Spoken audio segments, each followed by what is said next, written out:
yesterday about how him and Trevor talked about just kind of letting it rip, taking the throw when it's there. What have your conversations with Trevor been like in terms of that, and just how much does he need to just go in and just let it loose? Our conversation's been very similar.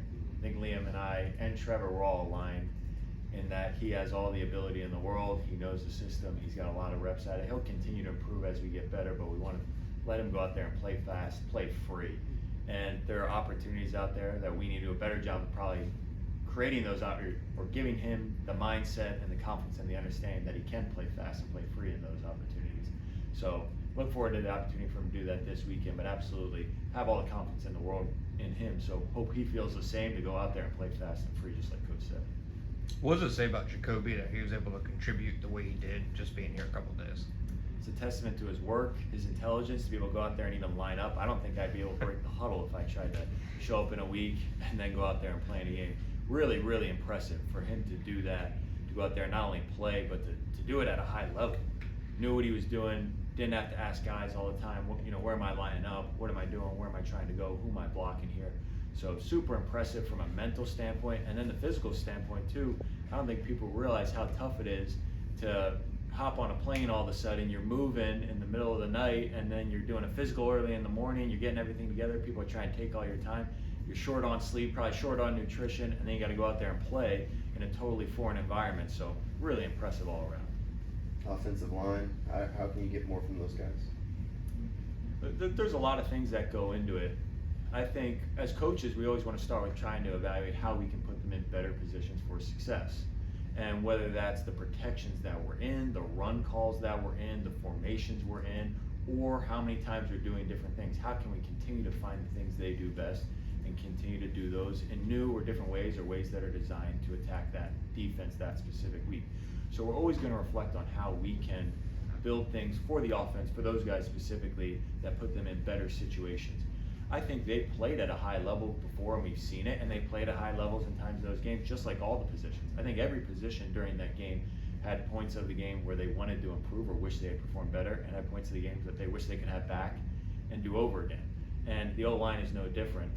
I have confidence that that group of guys will rally together, continue to play together, and continue to build upon the things that we've worked on all through the offseason, all through training camp, and continue to protect and run block like they've done earlier in the year, like they did at times during that game. How much of it is that they've just run into some really good defensive fronts like the Texans front, or that they're just struggling?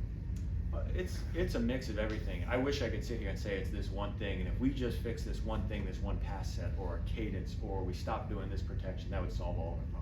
Unfortunately, that's not the reality. There's so much that goes into it, whether it's, like I said, the calls that work, the game plan and the scheme we're putting together for them, certain routes, the timing, are they coming open on the right time, are we getting the ball out on the right time, are we hitting the right spots in the run game, is it a different front?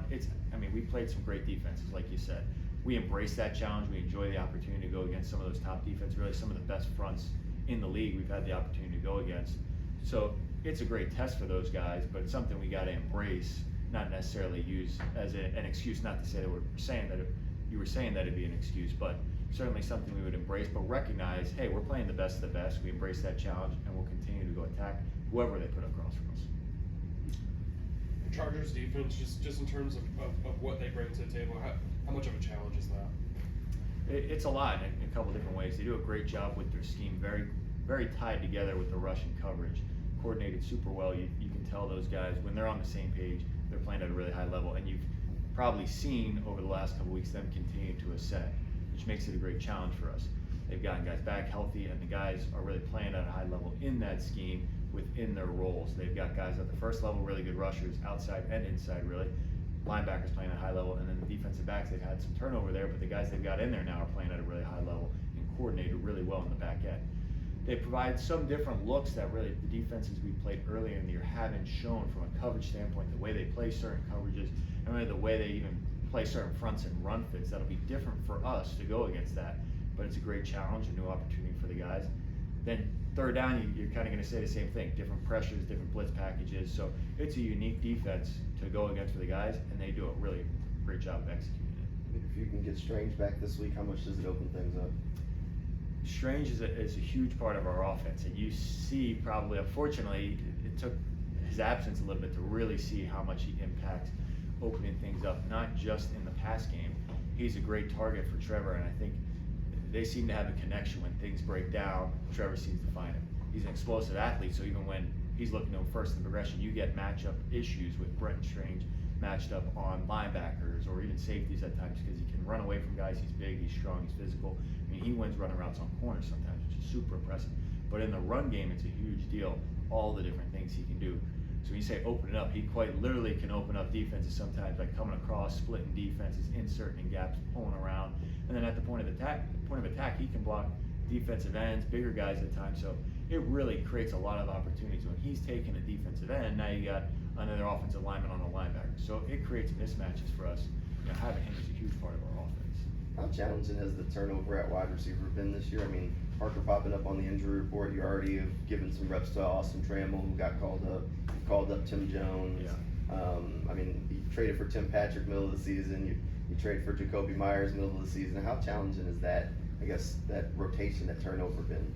Yeah, there's certainly a challenge to it, and would love to have Travis back healthy too. And you know, you lose him just right as he was starting to really hit his stride there in the LA game in London. But it's the challenge we all signed up for. I think back to that moment at the end of the game where Tim Jones is running across the field against Vegas, and it makes that big catch, and it's a route that he never really got to practice with Trevor. He had never thrown and caught that route with Trevor. And he goes out there, Trammell's in there winning on that play. You know, Tim Patrick is in there winning on different routes where he hasn't got the opportunity to run those routes. So those guys are facing really a tremendous challenge to go out there and execute at the highest level against the best of the best without having the opportunity in practice to do some of those things. Now it's our job to try to limit the amount of newness and try to make sure that what we put on their plate is stuff that they can go out and execute. But it's been a lot of fun to see them embrace the challenge, something we're going to have to continue to do as guys go in and out of the lineup. That's the nature of the beast. We knew going into the year, very rarely do you make it throughout the year with all 11 starters playing every single snap of every single game for the whole year. So we knew it was something that was going to come up. Unfortunately, it's probably been a little more than anybody would like, but those guys have really been doing a great job of not flinching when the opportunity comes, just stepping up, doing what's asked of them, and trying to embrace it. Chargers being 7th in the league in sacks. Like, how do you balance that, you know, figuring out which side's going to get help and knowing that they have guys on multiple areas of that line that kind of have your task to take away? Like, how do you balance that? Yeah, that's the tough challenge of it. And when you play these great fronts like these guys, it was a similar issue last week in Houston, there's only so many guys you can help. If you double team everybody, you got nobody running around. So you're certainly trading off every time you try to find a solution. Every time you say, I'm going to fix this issue, you're causing a problem somewhere else.